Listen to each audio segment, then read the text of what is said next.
وترف حسنة نزد له فيها حسنا إن الله غفور شكور আল্লাহ রাব্বুল আলামিন পবিত্র কালামুল্লাহ শরীফে দুনিয়ার মানুষদেরকে উদ্দেশ্য করে আয়াতে কারিমা নাযিল করেছেন। পবিত্র কোরআনের 25 পারা 22 নম্বর আয়াতে কারিমা আল্লাহ রাব্বুল আলামিন ঘোষণা দিচ্ছেন, যালিকাল্লাযী ইউবাশশিরুল্লাহ।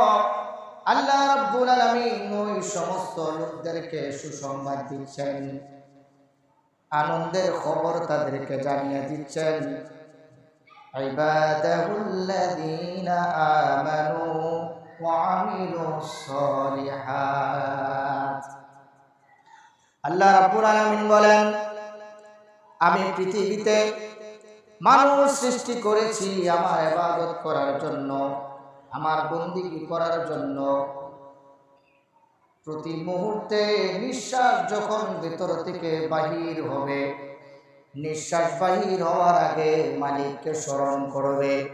নিঃশ্বাস যখন ভেতরে ঢুকাইবে স্রষ্টাকে স্মরণ করবে। আল্লাহ রাব্বুল আলামিন বলেন, দুইটা চক্ষু আমি দিয়েছি, চোখের পর্দা যখন বন্ধ করবে মালিককে স্মরণ করবে, চোখের পর্দা যখন খুলবে ওই সময় তার মালিককে স্মরণ করবে। জুড়ে বলুন সুবহানাল্লাহ। আল্লাহ রাব্বুল আলামিন বলেন, আমি সুসংবাদ দিচ্ছি, ইবাদাহুল্লাযীনা আমানু ওয়া আমিলুস সলিহাত। আমার ওই সমস্ত বান্দাদেরকে যারা ইবাদত করে, বন্দেগী করে, নেক কাজ করে, সঠিক কাজের জন্য মানুষদেরকে আদেশ দেয়, অন্যায় কাজ থেকে, পাপের কাজ থেকে নিজেকে বিরত রাখে। যারা পাপের কাজ করে ওই মানুষদের কাছ থেকে নিজেকে দূরে রাখে। জুড়ে বলুন সুবহানাল্লাহ। বাবা, প্রত্যেকটা কাজে কর্মে লিমিটেশন থাকে। বিচারে যখন সালিশ বসে বিচার করার জন্য, যারা সালিশিয়ান, বিজ্ঞ সালিশিয়ান দরবার যারা করে, অপরাধীর অপরাধ অনুযায়ী বিচারক রায় প্রদান করে। কথা বলুন ঠিক কিনা? যদি বিচারক দেখে যে সাজানো হচ্ছে খুব বড় করে, আসলে দোষ কিছু না, তখন বিচারকরা বিষয়টাকে সুন্দরভাবে মানুষের ব্রেনে বুঝাই দিয়ে অপরাধীকে সুযোগ দিয়ে দেয় ক্ষমা করা। কিন্তু অপরাধ যদি তার সীমা অতিক্রম করে, অপরাধ যদি অপরাধ জগতের সীমা অতিক্রম করে ফেলে, তখন বিচারক হয়রান হয়ে যায় কি রায় প্রদান করবে, কোন রায় দিলে জনতার খুঁত থেকে নিজে বাঁচতে পারবে। অর্থাৎ এই বিচারের আয়ও বিচারক বিপদে পড়ছে। কথা বলুন ঠিক কিনা? আমার ব্যাপারে একটু গভীরভাবে খেয়াল করবেন। আল্লাহ রাব্বুল আলামিন কোরআনুল কারীমে ঘোষণা দিচ্ছেন, কুল লা আসআলুকুম আলাইহি আজরান ইল্লাল মাওয়াদ্দাতা ফিল কুরবা। বাবা, একটু আমার দিকে দেখেন। আমি একটা জুব্বা পরছি, আমার দিকে একটু দেখেন আপনারা। আমি একটা জুব্বা পরছি, জুব্বার নিচে আমার একটা গেঞ্জি আছে, এটার উপরে আমার আবায়া আছে, মাথায় টুপি পরছি, টুপির উপরে একটা পাগড়ি আছে। আপনারা যদি রক্ত মাংসের তৈরি হন, আমার কি আল্লাহ লোহা দিয়ে বানাইছে? আমার কি গরম করে না? আমার কি গরম করে না? আমার এমন আল্লাহ তাআলা অন্য জাত দিয়ে বানাইছে। হিউম্যান বডি যা দিবেন তাই নেবে। আমাদের এলাকার ছেলেরা যখন এখন বলতে হচ্ছে কথাগুলো, আমি ছিলাম কোরআনের তাফসিরে, আমাদের এলাকার ছেলেরা যখন লিবিয়া যাইতো, একদিনে একটা রুটি দিত, 5 টাকা দামের রুটি আর 1 গ্লাস পানি, এক খায়া কিন্তু বাঁচছে। এক গ্লাস পানি আর একটা 5 টাকার কেক দিছে, শুধু তাই নয়, এটার উপরে কিছু বোনাসও আছে। মায়ের এটা মায়ের মানুষ সহজে পানা। এরপরও কিন্তু সে পয়সা রয়েছে, এখন ইউরোপে গিয়ে লাখ লাখ টাকা কামাইতেছে। আমার নিকটতম আত্মীয়র মধ্যে আছে, সহ্য কিন্তু করছে। আমি প্রায় সময় দেখবেন গুরুস্থান মানে যখন জানাজার কাছে যাই, আমার কথা বলার সুযোগ দিলে আমি কিছু কথা বলি। এর মধ্যে একটা কথা বলি, মানুষ এখন আর ডেড বডি দেখলে ভয় পায় না, লাশ দেখে মানুষ আর ভয় পায় না। আগে যদি শুনতো একজন মানুষ মারা গেছে, 3 দিন পর্যন্ত সমবয়সী মানুষ যারা আছে ঘুমাইতে পারছে না বাড়ি, 1 সপ্তাহ পর্যন্ত বাড়ি ঘুমাইতে পারছে না, আমার সাথে মানুষ গেছে না, কোন দিন জানি আমি যাইগা, এই বয়ে 1 সপ্তাহ পর্যন্ত মুশরিক ছাড়ছে না। আর এখন এগুলা কেয়ার করে না। জিয়াম গ্লাসটা ক্লোজ করে দেব। মনে রাখবেন, আমি কারবালার আলোচনা করতেছি, আমি গল্প গুজব করতে পারি, কোরআন শরীফ যেহেতু সামনে নিয়ে কথা বলি, অযথা কথা বলাটা বেয়াদবি। আপনারা চাইলে আমি কোরআন শরীফ বন্ধ করে রাইখে দিই, রাইখে সেটা আমি আমার মতো করে কোরআন শরীফ থেকে ওয়াজ না করে আমি আমার মতো করে কিছু গল্প কাহিনী করে, আপনারা তো বুঝতেন না, আপনারা কি বুঝেন কোরআন হাদিস, জিজ্ঞেস করলে সূরা ফাতিহা তাসবিহ সহকারে কেউ বলতে পারবেন না, এটা সত্য কথা। আমি যেমনি যেমনি ওয়াজ করতে পারবো, কোনো সমস্যা নেই, এগুলা করেন না। আমি বলছি যে তা না, কোরআন শরীফের সাথে আল্লাহ রসুলের হাদিসের সাথে বেয়াদবি হয়ে যাবে, আপনার আমল বরবাদ হয়ে যাওয়ার কারণ হবে। একটু দুরূদ শরীফ পড়ুন, সালাতুন ইয়া রাসূলুল্লাহ,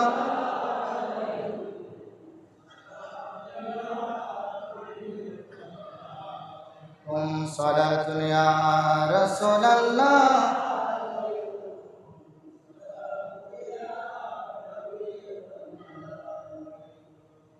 আল্লাহ রাব্বুল আলামিন কোরআনুল কারীমে ঘোষণা দিচ্ছেন, কুল লা আসআলুকুম আলাইহি আজরান ইল্লাল মাওয়াদ্দাতা ফিল কুরবা। আল্লাহ বলেন, কুল লা আসআলুকুম, যেই কাজগুলো তোমরা পৃথিবীতে করো, যে কর্মগুলো তোমরা পৃথিবীতে করো, আল্লাহ রাব্বুল আলামিন বলেন কোন কাজের জন্য আলাইহি আজরান, তোমাদের নিকট থেকে আমি কোনো প্রতিদান চাই না, আমাকে তোমরা কোনো কিছু দেওয়ার কোনো প্রয়োজন নেই, আমার তোমাদের কাছ থেকে নেওয়ার কোনো প্রয়োজন নেই, ইল্লাল মাওয়াদ্দাতা ফিল কুরবা। এই আয়াতের শানে নজুল রাইসুল মুফাসসিরিন হযরত আব্দুল্লাহ ইবনে আব্বাস,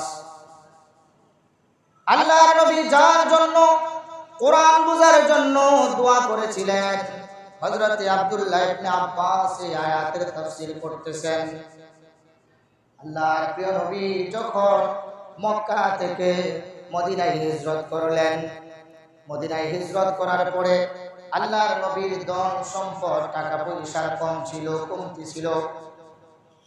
মদিনার আনসার সাহাবীগণ আল্লাহর নবীর এই আর্থিক সংকট দেখে, আল্লাহর নবীর অভাব দেখে নবীজির কাছে গেলেন, টাকা নিয়ে গেলেন, সম্পদ নিয়ে গেলেন, যার যে মূল্যবান সম্পদ আছে নবীজির কাছে নিয়ে গেলেন। ইয়া রাসূলুল্লাহ, ইয়া হাবিবাল্লাহ, নবী আপনি মক্কা থেকে মদিনায় এসেছেন, আমাদেরকে আপনি বিনা পারিশ্রমিকে দ্বীনের শিক্ষা দিচ্ছেন। ইয়া রাসূলুল্লাহ, নবী গো, আমরা আল্লাহ চিনি নাই, শিরক করতাম, গুনাহের কাজ করতাম, আপনি মদিনায় কদম দেওয়ার পরে আমরা এক আল্লাহতে বিশ্বাসী হয়ে গেছি, নামাজ চিনেছি, এখন আমরা আগের মতো অশৃঙ্খল নই। ইয়া রাসূলুল্লাহ, ইয়া হাবিবাল্লাহ, আমরা আপনার জন্য কিছু হাদিয়া নিয়ে এসেছি, আপনি যদি আমাদের হাদিয়াগুলো গ্রহণ করেন আল্লাহ রাব্বুল আলামিন আমাদের উপর খুশি হয়ে যাবে। জোরে বলেন সুবহানাল্লাহ। আল্লাহর নবী ওই হাদিয়াগুলো নিলেন, সাহাবায়ে কেরামদেরকে ডাক দিয়ে বললেন, ওয়া আনসারী সাহাবীগণ, তোমরা আমার জন্য টাকা এনেছো, পয়সা এনেছো, সম্পদ ভালোবেসে আমার কদমের নিচে এসে সুপর্দ করে দিলা। আমি সব গ্রহণ করলাম, গ্রহণ করে তোমাদের হাদিয়া তোমাদের কাছে আমি ফেরত দিলাম। কিন্তু মনে রাখবা, আমি তোমাদের কাছে আমার কয়েকটা আমানত কিয়ামত পর্যন্ত সুপর্দ করে দিলাম। আমি মদিনার রাসূল একদিন পৃথিবীতে থাকবো না, কিন্তু তোমাদের কাছে আমি আমানত দিয়ে যাচ্ছি। আমার নিকটতম আত্মীয় স্বজন মুফাসসিরিনে কেরাম এই আয়াতের ব্যাখ্যা করেছেন। ইমাম ইসমাইল মুহাম্মদ ইবনে ইসমাইল বুখারী ওনার বুখারী শরীফের মধ্যে আয়াতের তাফসীর হাদিসে রাসূল দ্বারা ব্যাখ্যা করেছেন। আল্লাহর নবী সাহাবায়ে কেরামদেরকে বলেছিলেন, আমি তোমাদের নিকট আমানত রেখে যাচ্ছি আমার আহলে বায়াতদেরকে। আহলে বায়াত বলতে আল্লাহর নবী ইমামে হাসান ইমামে হুসাইনকে বুঝিয়েছিলেন। জোরে বলুন সুবহানাল্লাহ। আল্লাহর নবী বলেন, আমার কলিজার টুকরা মা ফাতেমা, আমার মা ফাতেমার জামাতা আমি আলীকে তোমাদের কাছে রেখে যাব, আমার হাসানকে আমি তোমাদের কাছে রেখে যাব, আমার হুসাইনকে আমি তোমাদের কাছে সুপর্দ করে যাব। আমি ইমাম মুসলিম বিন আকিল হযরত আব্বাসের বংশধরকে আমি তোমাদের কাছে আমানত রেখে যাব। তোমরা আমার আওলাদদেরকে যেভাবে ভালোবেসে সম্পদ নিয়ে এসেছো, সম্পদ মনে করে তোমাদের নিকট আমানত রাখো। জোরে বলুন সুবহানাল্লাহ। আল্লাহ বলেন, ইন্নাল্লাহা গফুরুন শাকুর। যারা আল্লাহ নবীর ওই কথায় বিশ্বাস করে, মুহাব্বত করে কারবালার ময়দানে ইমামে হুসাইনের পক্ষে দাঁড়িয়েছিল, আমার হুসাইন কারবালার ময়দানে ডান হাত উঁচু করে বলেছে, আমি যখন কিয়ামতের ময়দানে আটখানা জান্নাতের সরদার আল্লাহ পাক আমাকে বানিয়ে দিবে, আটখানা জান্নাতের চাবি যখন আমার ডান হাতের মধ্যে থাকবে, যারা আমার পক্ষে সামিয়ানার নিচে এসে দাঁড়াইছে, আমি তাদেরকে টাইনা টাইনা জান্নাতে ঢুকাই দেব। জোরে বলুন সুবহানাল্লাহ। কারবালার করুণ কাহিনী কেমনে ভোলা যায়, কারবালার করুণ কাহিনী কেমনে ভোলা যায়। নবীর আওলাদ শহীদ করলো, নবীর আওলাদ শহীদ করলো জালেমে জিদরাই, কারবালার করুণ কাহিনী কেমনে ভোলা যায়। বাবারা আমার, মুহররমের 10 তারিখ রাত যখন আসলো, মুহররমের 10 তারিখ রাত আসলো, তাঁবুর মধ্যে ঝিমঝিম ভাব, সবার মনের মধ্যে ভয় আতঙ্ক বিরাজ করতেছে। আমার হুসাইন ডাক দিয়ে বললেন, তোমরা ভয় পাও না। আমি যতবার বিপদে পড়েছি নানা ভাইকে চোখ বন্ধ করে যদি আমি সালাম দিয়েছি, দুরূদ পড়েছি, নানা ভাইয়ের কাছে দুরূদ পৌঁছানো মাত্র মালিক আমাকে সাহায্য করেছে। জোরে বলুন সুবহানাল্লাহ। ভয় পাওয়ার কোনো কারণ নাই। ওই দুষ্ট সীমান উবাইদুল্লাহ বিন জিয়াদ কুকুরের বাচ্চা, এই উবাইদুল্লাহ বিন জিয়াদকে আল্লাহর সৃষ্টি জগতের সবচেয়ে নিকৃষ্ট ইয়াজিদ কুলাঙ্গার, যে ইমাম বলবে ইয়াজিদ মুসলমান, ইমামের পিছে ইক্তেদা করা হারাম, ইমাম দিয়ে জানাজার নামাজ পড়ানো হারাম, ইমাম দ্বারা বিবাহ করানো হারাম, সে মুসলমান থেকে খারিজ হয়ে যাবে, তাকে কতল করা ওয়াজিব হয়ে যাবে। জোরে বলুন সুবহানাল্লাহ। যেই মালাউন বলবে ইয়াজিদ মুসলমান, তার 14 বরস পালাউন হয়ে যাবে। ইয়াজিদ মুসলমান নয়। উবাইদুল্লাহ বিন জিয়াদকে, এই মালাউনের বাচ্চা উবাইদুল্লাহ বিন জিয়াদ আল্লাহর নবীর আওলাদকে শহীদ করার জন্য ওই তাঁবুর পাশে দাঁড়িয়ে আছে, তার 22,000 সৈন্য নিয়ে। জীবনে কোনোদিন 22,000 টাকার সংখ্যা আলমারিতে রাখেন না, প্রয়োজনে 22,000 1 টাকা রাখবেন, 22,000 2 টাকা রাখবেন। কারবালার ময়দানে ইমামে হুসাইনের বিরুদ্ধে যেই কুলাঙ্গার বাহিনী দাঁড়িয়েছিল, তাদের সংখ্যা ছিল 22,000। জোরে বলুন নাউজুবিল্লাহ।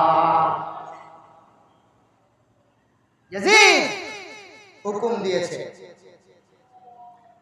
রাত গভীর হয়ে যাচ্ছে, আমার হুসাইন ডাক দিলেন। ভয় পাওয়ার কোনো কারণ নাই, নবীজির কলিজার টুকরা দৌহিত্র সবাইকে বললেন, ও আমার পরিবারের সদস্যরা, একবার ওযু করে সকল মুসল্লার মধ্যে দাঁড়িয়ে যাও, আল্লাহর দরবারে আমরা সবাই 2 রাকাত নামাজ পড়ব। জোরে বলুন সুবহানাল্লাহ। এখন আপনারা যে গরমের কথা কোন, ওই পাশে 22,000 সৈন্য খালি হয়েছে, তাবুর ভিতরে আক্রমণ করব, এরপরও নামাজ ছাড়ে না। আর আমার মসজিদের মুসল্লিরা 5 মিনিট গরম সহ্য করতে পারে না, পাগল হয়ে যায় একবারে। নামাজের রক্ত চলে যায়, মিশিং দ্বিতীয় বইটা ইবাদতের সাথে গরম চলে না, পাওয়ার চলে না। এখানে মন্ত্রী, মিনিস্টার, প্রেসিডেন্ট যাই বলেন, সব ভিখারি। বাদশা আলমগীরের মতো তো আর হইতে পারবেন না। কি বলবো আবার, আমার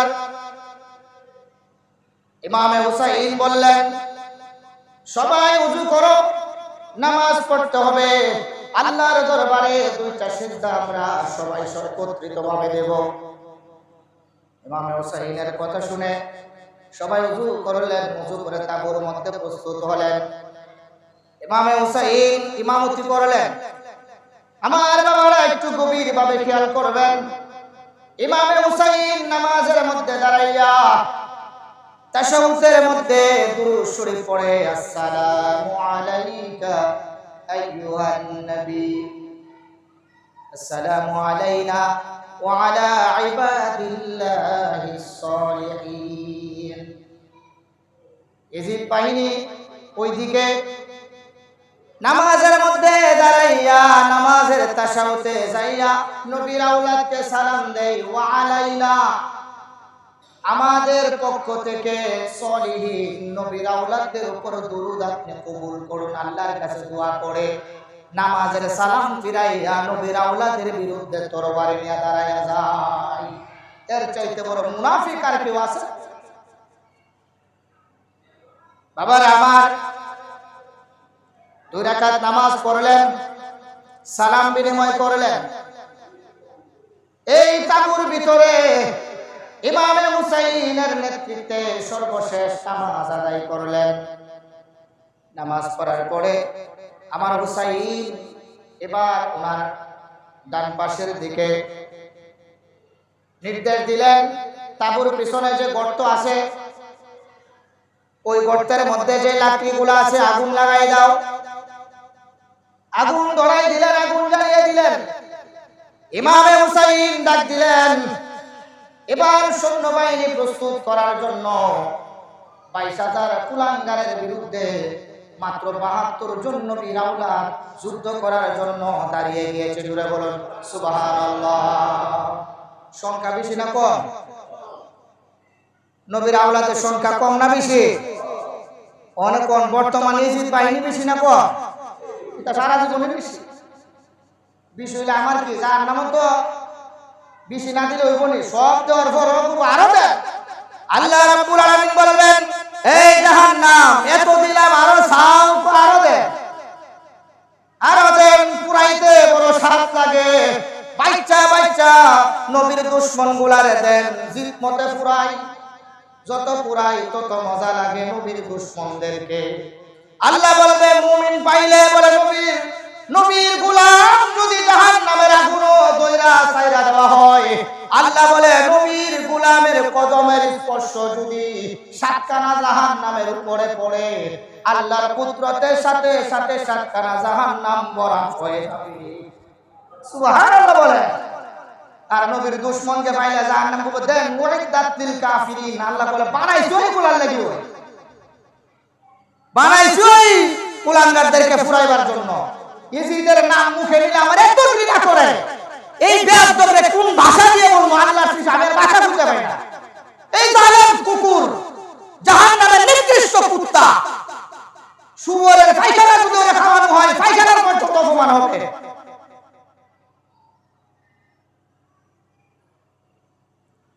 ব্যাপার আমার ইমামে হুসাইন নামাজ পড়লেন। এবার ইমাম হুসাইন বললেন, ইমাম হুসাইনের ডান দিকে হযরতে হাবিব ইবনে মুয়াজিরকে মোতায়েন করলেন। ইমাম হুসাইনের বাম দিকে হযরতে আব্বাসকে মোতায়েন করলেন। নবীর আওলাদ বাহিনী তাঁবুর সামনে দাঁড়িয়েছে, অপর দিকে সীমারের নেতৃত্বে বাহিনী দাঁড়াইলো। আমার হুসাইন বললেন, তরবারিটা হাতে নিয়ে ইমাম হুসাইন উটের উপর সওয়ার করে এবার তাঁবুর দিকে ফিরা বলতেছে, আমি উটের মধ্যে সওয়ার করলাম, আল্লাহর কোরআনটা আমার বুকে একটু দাও, আমি আল্লাহর কোরআন বুকে নিয়ে তাদের সামনে গিয়ে কিছু কথা বলবো। জোরে বলুন সুবহানাল্লাহ। ইমাম হুসাইন উটের উপরে উঠলেন। উট সওয়ার করে এই কি কোন ভাষা বলা যায়, এই জাহান্নামের কুত্তাগুলোর সামনে গেছে। ইমাম হুসাইন গিয়ে দাঁড়ালেন, উটের উপরে বসে কথা বলছেন।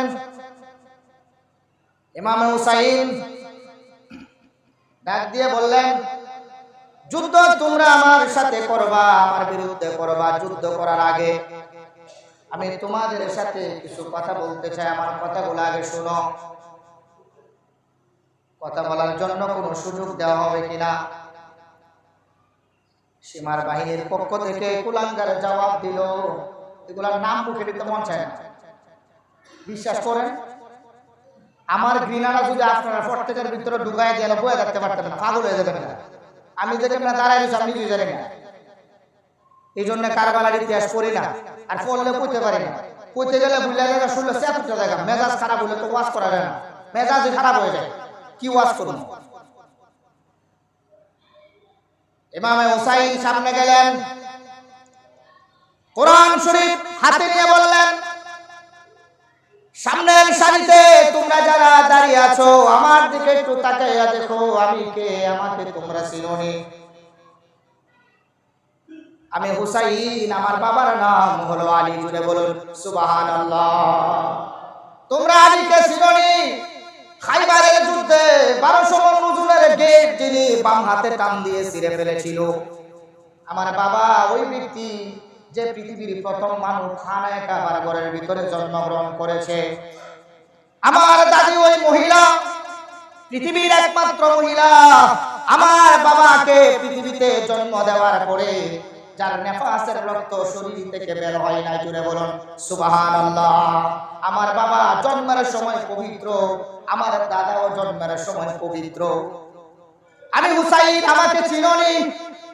আমার মা খাতুনে জান্নাত, আল্লাহর নবী ঘোষণা দিয়েছে পৃথিবীর যত মহিলারা জান্নাতে যাওয়ার জন্য চেষ্টা করবে, আমার মা ফাতেমার সিগনেচার ছাড়া জান্নাতের দরজা তার জন্য খুলবে না। জোরে বলুন সুবহানাল্লাহ।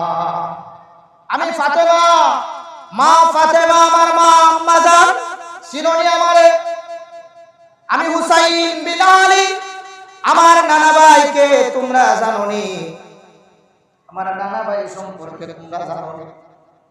সাহাবীদেরকে আঙ্গুল দিয়ে দিয়ে বলতেছে, তোমরা আমার নানা ভাইয়ের পেছনে নামাজ পড়েছো, ইক্তেদা করেছো, তোমরা কি শুনো নাই?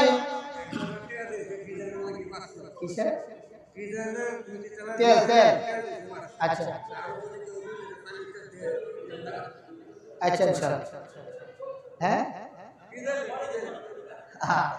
ঠিক আছে ঠিক আছে, শহীদুল্লাহ, ঠিক আছে, মাশাআল্লাহ মাশাআল্লাহ, ঠিক আছে। হ্যাঁ, যাই হোক, এখন কোথায় যেন ছিলাম আমি? হ্যাঁ ঠিক আছে, ধন্যবাদ। এবার সামনে দাঁড়ালেন ইমাম হুসাইন, বললেন, তোমরা আমাকে চিনোনি? আমার নানা জান, আমি আমার দুই ভাই নানা ভাইয়ের নিকট গিয়েছিলাম, নানা ভাই আমার সঙ্গীর সাথীদের ঘোড়া আছে, আমাদের ঘোড়া নাই, ঘোড়ার ব্যবস্থা কইরা দেন। নানা ভাই তখন ঘোড়া লাগবে, ঘোড়া দিতে পারে নাই, কিন্তু আমার নানা ভাই হাঁটুর মাটির মধ্যে গেড়ে দুইটা হাত দিয়ে নিজে ঘোরা হইয়া আমি হুসাইনকে নানা ভাইয়ের পিঠের মধ্যে উঠাইছে। আমি কেঁদে বলেছিলাম, নানা ভাই, ঘোড়ার তো লাগাম থাকে, আমার লাগাম নাই, লাগাম দেন। আমার নবী বলেছিল, হুসাইন রে, তোমার নানা ভাইয়ের গাড়ির চুল মুবারক গুলার মধ্যে তুমি শক্ত করে ধরো। আল্লাহর নবী যখন ইমামে হুসাইনকে নিয়ে ঘোড়া চালায়, আবু বকর আর ওমর বলে, তাকাইয়া দেখো, এর চাইতে দামি ঘোড়া আল্লাহর সৃষ্টি জগতে আর নাই। আমি হুসাইন তোদের সামনে দাঁড়াইলাম রে, আমার ডান হাতে জান্নাত, বাম হাতে জাহান্নাম। আমি হুসাইন তোমাদের সামনে দাঁড়াইছি, তোমরা একজন দাঁড়ায় বলো নবীর আওলাদ একজনকে বকা দিয়েছে, একজন দাঁড়ায় সাক্ষ্য দাও নবীর আওলাদ একজনের অর্থ সম্পদ দখল করেছে, একজন দাঁড়ায় সাক্ষ্য দাও নবীর আওলাদ একটা থাপ্পড় দিয়েছে, একজন দাঁড়ায় বলো নবীর আওলাদ একজনের শরীর থেকে এক ফোঁটা রক্ত বের করেছে। কি অন্যায়, কি অপরাধ! আমার পরিবার সদস্যদেরকে তোমরা তাবুতে আটকাইয়া শহীদ করার জন্য আটকায় রাখছো। জোরে বলুন নাউজুবিল্লাহ। ইমামে হুসাইন চোখের পানি ছেড়ে দিয়ে জোরে কান্না করে, এই কাফের বাহিনী ওইখান থেকে উত্তর দেয়, এ হুসাইন, তোমাকে আমরা মুক্ত করে দেব, শর্ত হলো উবাইদুল্লাহ বিন জিয়াদের কাছে তুমি আত্মসমর্পণ করো। ইমামে হুসাইন বলে, আমার নানা ভাই জিন্দেগিতে কোনোদিন কারো কাছ থেকে কোনো দান সৎকার গ্রহণ করে নাই। সমস্ত পৃথিবীর বাদশা আল্লাহ পাক আমার নানা ভাইকে বানাইছে। উমর যখন খলিফা ছিল, উমরের সন্তানকে গালি দিয়েছিলাম গোলামের বাচ্চা গোলাম। উমরের সন্তান উমরের কাছে গিয়ে বিচার দিয়েছে, বাবা তুমি কি পৃথিবীর বাদশা নও? উমর বলে, হ্যাঁ। বাবা তোমার তরবারি দেখলে মানুষ রাজ্য ছেড়ে দেয়, ঠিক কিনা? উমর বলে, ঠিক। বাবা তুমি পৃথিবীর শাসক, ঠিক কিনা? উমর বলে, বাজান ঠিক বলতেছো, কি ঘটনা খুলে বলো। বলে, হুসাইন আমাকে গোলামের বাচ্চা গোলাম বলে গালি দিয়েছে, আমি বিচার চাই। হযরত উমর বলে, বাবা রে, গালিটা দিছে নি কও, তুমি একবার আমারে গালিটা দিছে নি কও। উমরের সন্তান বলে, আব্বা সাক্ষীও আছে, গালি দিছে, আপনি বিচার দলা করেন। এবার হযরতে উমর সব সাহাবীদেরকে ডাইকা এক জায়গায় দলা করবে, বলে, আমি বিচার দিয়ে এসেছি, আমার সন্তান বিচার দিয়েছে, মা ফাতেমার কলিজার টুকরা নয়নমণি হুসাইন, হযরতে আলীর সন্তান হুসাইন আমার সন্তানকে গোলামের বাচ্চা বলে গালি দিয়েছে, আমি বিচার করব। হুসাইনকে ডাইকা নিয়ে আসলো। মজলিসে সবাই উপস্থিত, সবাই ভয় পাচ্ছে, না জানে উমর কি বিচার করে। যে রাস্তা দিয়ে একবার কদম দিছে, কিয়ামত পর্যন্ত ইবলিস শয়তান এই রাস্তা পার করবে না। এটা হলো হুসাইন। আবু বকর যে জায়গায় বলছে ছাইরা দেন, হযরত উমর বসে গর্দান উড়ায় দাও। এটা হলো এই উমর। 3 বছর নবীজি গোপনে ইসলাম প্রচার করছে। যেই দিন উমর মুসলমান হইছে, নবীকে জিজ্ঞেস করছে, ইয়া রাসূলুল্লাহ, ইয়া হাবিবাল্লাহ, আপনি বলুন ইসলাম সত্য ধর্ম কিনা?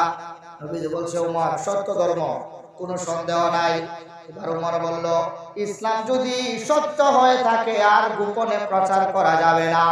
আমি খাত্তাবের ছেলে উমর পাহাড়ের উপর দাঁড়াইয়া ডান হাতে তরবারি নিয়ে বলেছে, কোন কাফেরের বাচ্চা যদি ঘরের ভিতরে থাকস, খাত্তাবের ছেলে উমর মুসলমান হয়েছে, ইসলাম ধর্ম প্রচারে বাধা দিবি, হারাম থাকলে আমার সামনে আয়, এক মুহূর্তে তোর গর্দান কাট থেকে আমি উড়াই দেব। জোরে বলুন সুবহানাল্লাহ। এত পাওয়ারফুল পৃথিবীর শাসক উমর। বিচারে সবাই আইছে, কি বিচার নাকি হয়। হযরত উমর দুইটা চোখের পানি ছেড়ে দিয়েছে, কান্না করে বলে, হুসাইন, হুসাইন রে, আমার সন্তান যে অভিযোগটা করলো, তুমি আমাকে আমার সন্তানকে গোলাম বলেছো, গোলামের বাচ্চা বলেছো, ঠিক কিনা?